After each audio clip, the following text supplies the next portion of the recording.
This is the Godox MF12 2-light kit for doing macro work. Very cool. Bob here from Bob Coates Photography, and Godox sent me the MF12 close-up kit for lighting, and this is for really getting your flashes in there nice and tight for macro work. Let's go take a look, do a quick little open box here for you. I've already been in, obviously, because I needed to test this out, but this looks pretty cool. Nice little case coming in there with you. Godox always packages their flashes like this. And in this particular case, we've got 2 flashes. We've got the 2 and things that fall out. Well, we don't need that one right now, so we'll play with this one over here. We got 2 of them, so that's cool. All right, so one thing I've always found that's really important is to have a good set of instructions. I feel like these guys work pretty well. For this to work for you on your camera, you will need, in addition to buying the kit, which has the 2 flashes, gels, stands, all sorts of things. We'll go into them in just a sec. But you're also going to need a device to trigger from your camera. The flashes themselves have a receiver inside. You buy your trigger separately. One thing to know, you can buy an inexpensive, just straight up trigger. If you want this to be TTL for your camera, you will need to get one that's specifically for your camera. I shoot Olympus, so this is an Olympus trigger, and it talks to my camera and everything else. So let's take a look and see how things work. Okay, so we have a nice little setup here. We have a couple of ways to mount these. You can mount them separately. There's a little button right in there. You can mount this separately. It also comes with little stands. So we can stand one up in the background if you want. And note here that this has a full range of tilts. This is really nice for being able to decide how much light is going to go in which direction. It's very directional and it works out really well. The diffuser, I think, works pretty well. I like that built in right there. Let's go in deeper. So you get this neat little, this guy we're going to talk about in just a second, but you get a couple of chargers. The batteries are built into the flashes themselves. So it's a USB with a cord that'll fit you right there. And then we've got 2 of these, and one of those others is on the floor. So we got 2. And then the other nice thing that comes as part of the kit is I actually like how they've set up and made it easy for you to store your stuff, so everything lives really nicely together.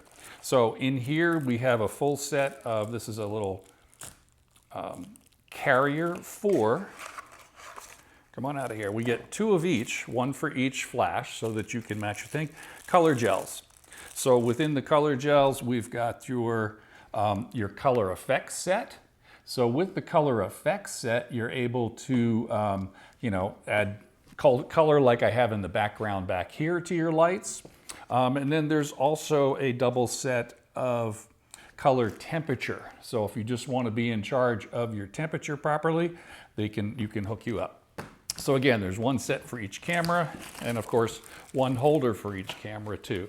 I haven't played with those as yet, but I think that the color gels look nice and solid to me, so I'm not going to worry about that too much. Now, for your specific camera lens, you will need to, if you want to mount the flashes up on your camera lens, obviously this is a little bit big right here. It's going to cause you a little bit of grief. So what they've done is they've included a set of step rings so that, oh, this one's a little bit big here. Well, the reason is they have you down to probably 46 millimeter.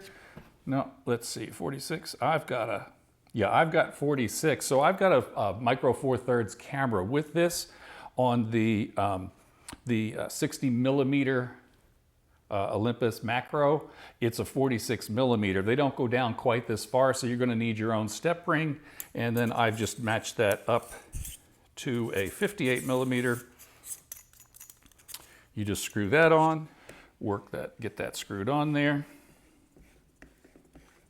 Depending upon what size your lens rings are, they've got you covered pretty well for most of them, unless, like I say, you're on the micro four thirds side. So let's put some of this stuff aside and get to the flashes. Now, so once you find the little groove in the back there, we just stick it right on there, hold the little buttons in, and just give it a little push. It sticks right in there.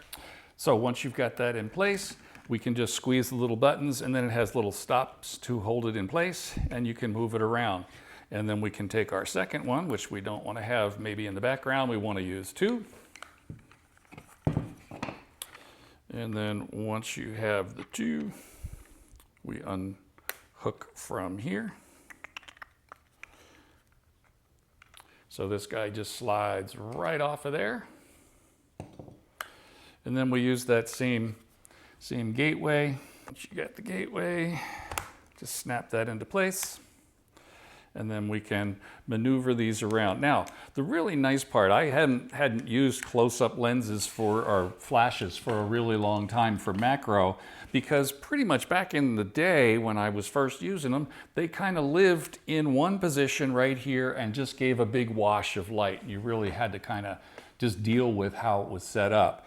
The nice part about this set is that we're able to maneuver. So instead of having everything off to the side and just having flat light, if we take one and put it up to the top and point it down at our subject, we've got top light coming in. Maybe just a little off to the side might be a little better. Again, these will click into place. And then instead of pointing the light straight at the one we have off to the side, you can change how much light is being thrown onto your subject by where you turn it. If you're here, you're going to have full light coming straight into your full subject. If we just click it back just a little bit, it'll throw just a little bit of fill. It'll throw a little more fill, less fill. And back there, you're probably not even going to see it because it's pretty much shooting out there. Notice also that for the setup that I have here, I'm using a platypod, and this is really nice to be able to get in nice and close to your subject and have complete control. So all in all, I'm a fan. I've been playing with this. One of the things that I really found helpful is when you're out photographing in nature, and of course that's what we do a lot of our macro stuff in, while I was out, as I was setting up, and just as I was getting ready to photograph, the wind came up and started blowing. So I put up a little block to block some of the wind, but it was still, the flower was moving just a tiny little bit. And because it's moving a tiny little bit, that's going to be a pain in the butt. Well, one of the nice things is with our controller here, we can control the flash completely. So we would put that on the camera and turn the power down to 128th or maybe a 64th or a 32nd. And what that does is it gives you a very fast flash. And then if you make sure that only your flashlight, and use your manual mode, set it up so that it's only going to accept the flash, you don't have a lot of movement. So set it at like a 60th or 125th of a second. And then you'll be able to freeze the motion of the flower. And then last but not least, I was playing with some ants that I found that were planting aphids on my rose bush outside, and was able to change the lighting on them. Also worked with a little strawberry inside. And just anyway, I'm very happy with the lights. The control from the sensor runs both flashes and controls them with no problem at all. Or you can set everything in manual. There's a lot of channels, so in case you get some interference or get some problems, you can get that going. All in all, thumbs up for this little bad boy. The only thing that I would say, I got one for you that I'm a little bit, and maybe it's just me, in working with this release space, taking this back apart. Gotta get some light in here. Where is it? So our spot for taking it in and out is right here. So you gotta move it over top of where the slot is, and then just kind of, where is the little, you gotta hold it just a little bit, and then instead of just trying to pull it straight off, if you twist this just a little bit. And I think this is more, it's, at first I thought it was maybe a little funky design flaw, but it's not. It's just something you need to get used to get the configuration and just make it comfortable to come in and out. To get in, originally it was a little bit hard, but they say stick it on there. So stick it on there pretty good. You have control here. And then to take it off just a little bit, and instead of trying to pull it straight out, once you kind of push it in just a little bit, give it a little twist, and it'll pop right out of there. And I think that's more something getting used to it. So if there was anything that I thought was a flaw or you know, something that wasn't working quite right, I think that was it. Good complete control of everything.